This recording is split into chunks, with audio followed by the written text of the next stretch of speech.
Hello, what's up? Thank you guys for tuning into this video. So this video is going to be a tarot lesson video, and it's going to be one of a few I will do for my channel. So this video in particular is going to be a journey through the Major Arcana. So I will be telling you what I think and the energy I pick up from each card, what signs I get in a reading, etc. And in future videos I will also pair other cards and explain to you what pairing cards mean as well. Such as, say, if the Fool is paired with Six of Wands, you know, as an example. So we begin with the Fool. So the immediate feelings I always get from this card is this person is about to jump off this cliff into the unknown without a care in the world, with this little bag on him and this dog right here kind of warning him, hey buddy, watch out where you're going, because as you can see he's not looking. The Fool also represents new beginnings. As you can see, it's a 0, so new beginnings are associated with the Fool, such as new career endeavors or new hobbies, new way of life, things like that are associated. Again, with the Major Arcana, I'll also point out that this is more of inner. So this is more like in you, what is going on inside of you. Major Arcana is more symbolism than anything else, but it has more significance. So that is the Fool, that is the beginning. Next we have the Magician, number 2. The Magician is all about creating and manifesting your own beginnings, creating and manifesting anything you want, really, being able to do so.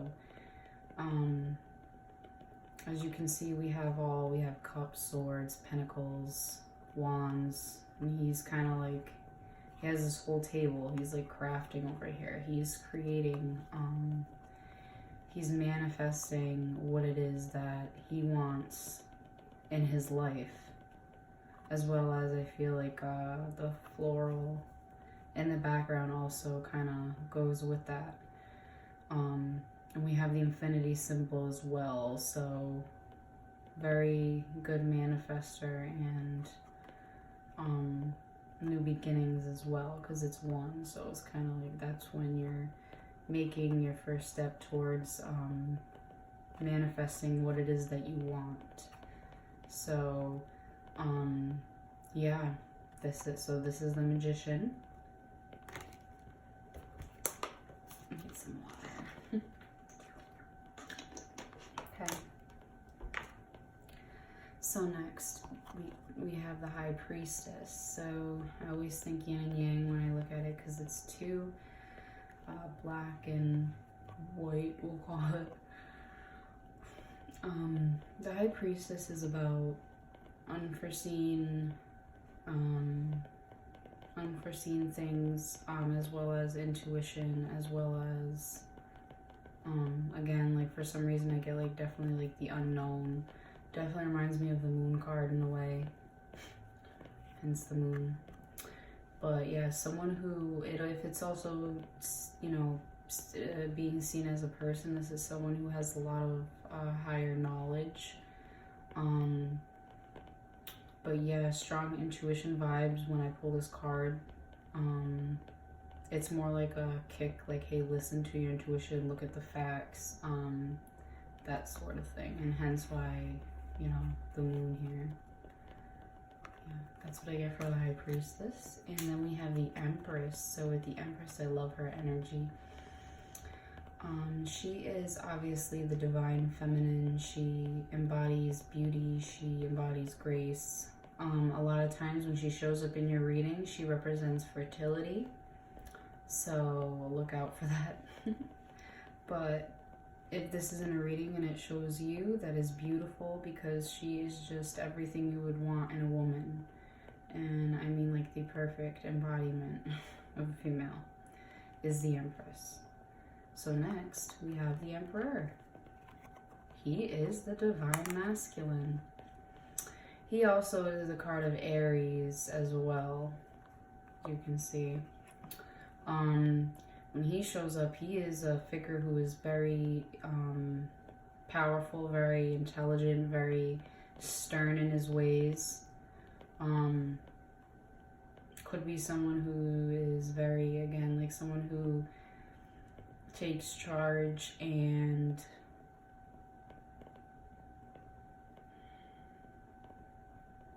could come off as serious, but at the same time, everyone knows like when this ever represents a person, obviously it could be most likely a male.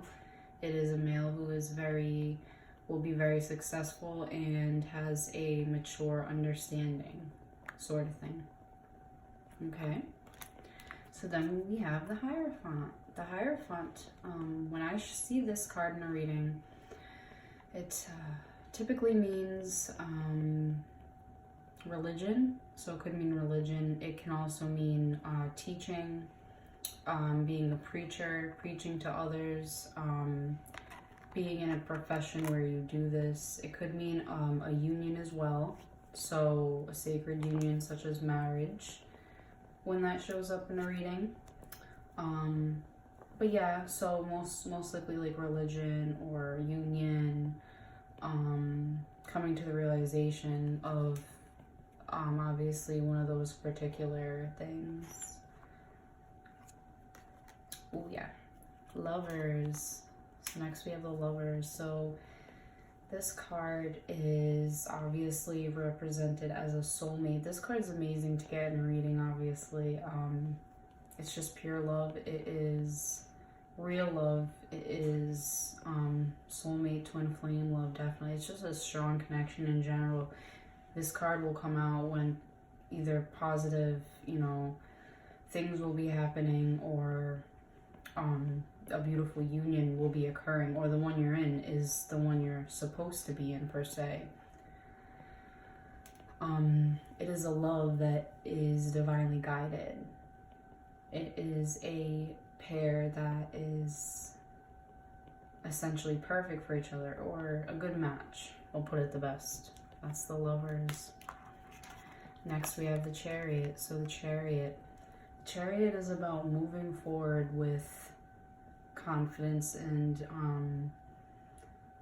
kind of ignoring those in your way. As you can see depicted on the card, this person seems very knowing, seems very aware of where he is going, where he is being led to. We also have yin and yang on this card as well. But is someone who is thinking from a higher perspective as well, I get.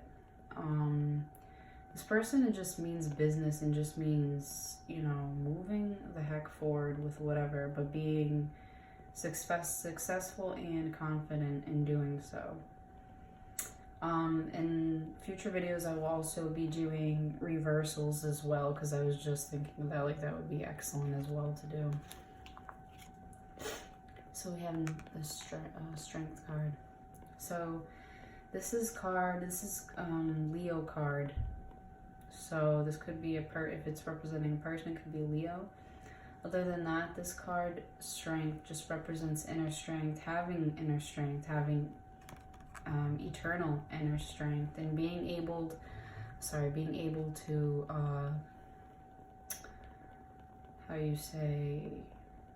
control the strength, and using it when necessary, but having enough strength to overcome obstacles. So this is what this card means when it will show in a reading. Hermit. The Hermit. This is when it's time to go inside to look for answers. It's time to completely, be in solitude and go inside, go within yourself. Could be meditation as well.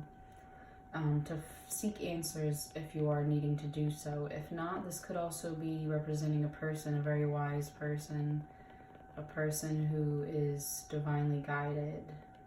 I only say that because I see this star And I feel like he's just trusting his intuition. His eyes aren't really open, so I feel like he's being divinely guided with this star. Wheel of Fortune. This Wheel of Fortune generally, typically, when it shows up in a reading, it means good luck. It means cycles, good luck, good fortune. The ending to something, but where there's endings, there's beginnings. Hence a cycle. But yeah, in general, depending on what other cards surround it, it is good luck or good fortune regarding something. Justice. So justice is, it could mean that you will be getting, it will be actually having to deal with the law. If you know you are expecting to be in court, it's not reversed, so upright justice would be, you know, getting justice, or yeah, receiving justice in a situation. There becoming balance in the situation. And again, it could also mean something to do with something legal. So again, you might need to pull additional cards from your deck to kind of clarify. The Hanged Man. So when the Hanged Man comes up, this is about stagnation. There could be something going on where you're just kind of torn and kind of like hanging there, wondering what to do next. Totally stuck too. Could mean on a situation. Or yeah, just stagnation, just maybe not doing nothing at all.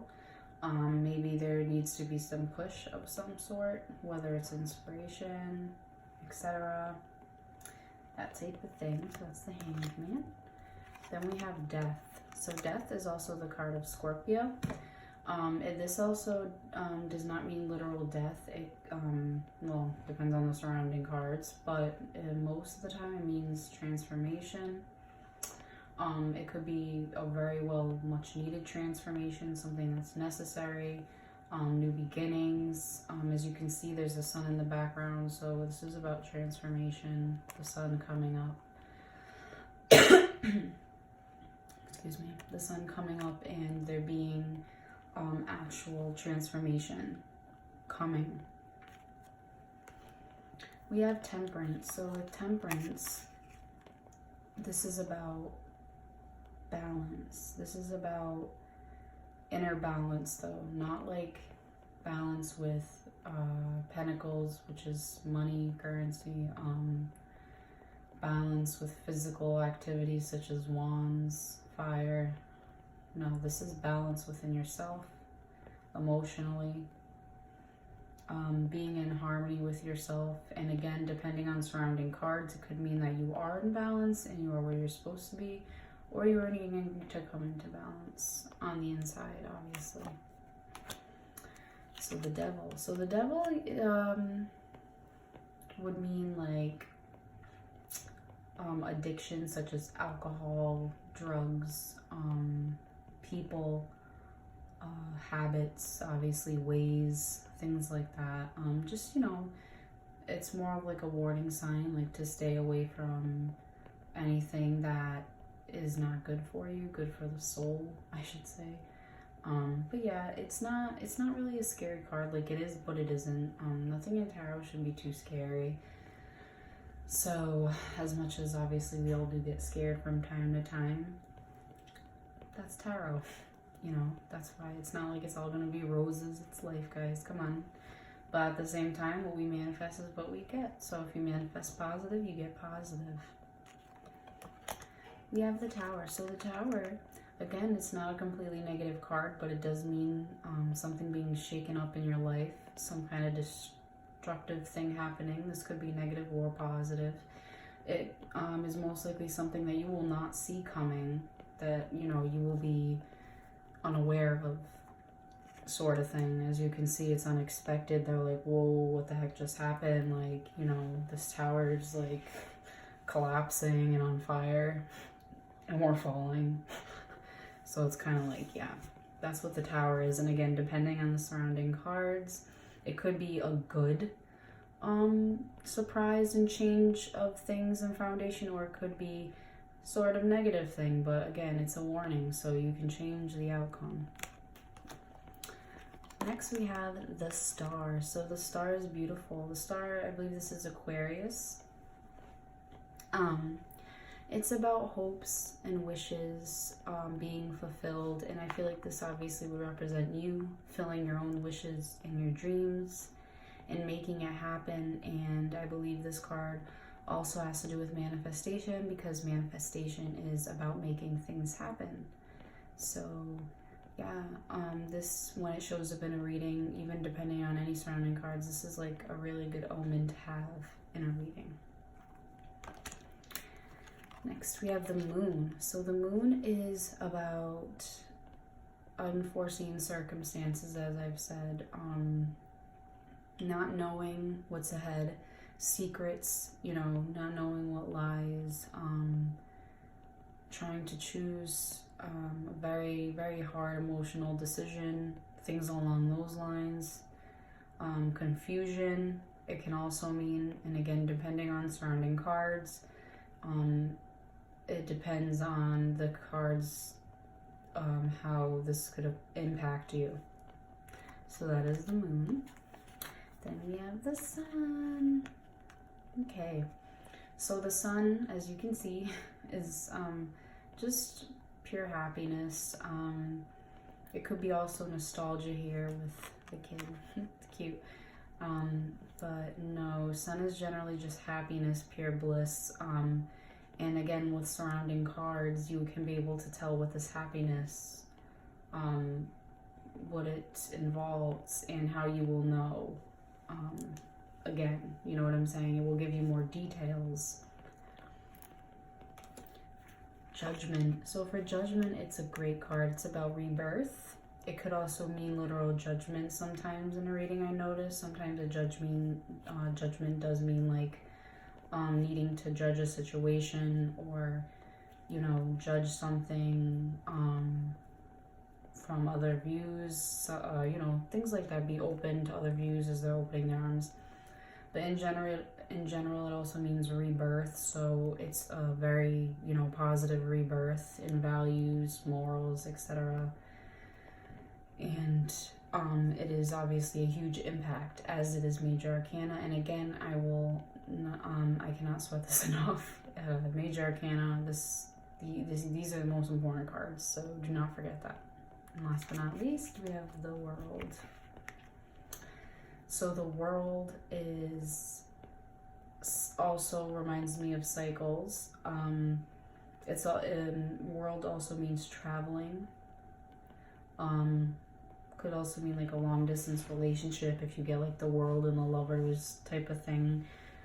I also see this card as being like a good card as well, a good omen. Like, it's just like, you know, just a nice background, and you have like different signs here, and she's kind of like free a little bit and kind of like enjoying herself. So whenever I do see this card, I do also see it as a good card, like a good omen as well. And that is the last card as well in the Major Arcana. Oh, I also, when I think of this, when you think of travel, you also think of move, so it could mean moving. Okay, so that was today's lesson on the Major Arcana. I hope you guys enjoyed this. I'm going to be uploading Wands, Cups, Pentacles soon, and reversal meanings, whatever you guys request, I will do a video on. I don't mind. Request whatever. But I hope you guys enjoyed this. I love you so much, and thanks for watching.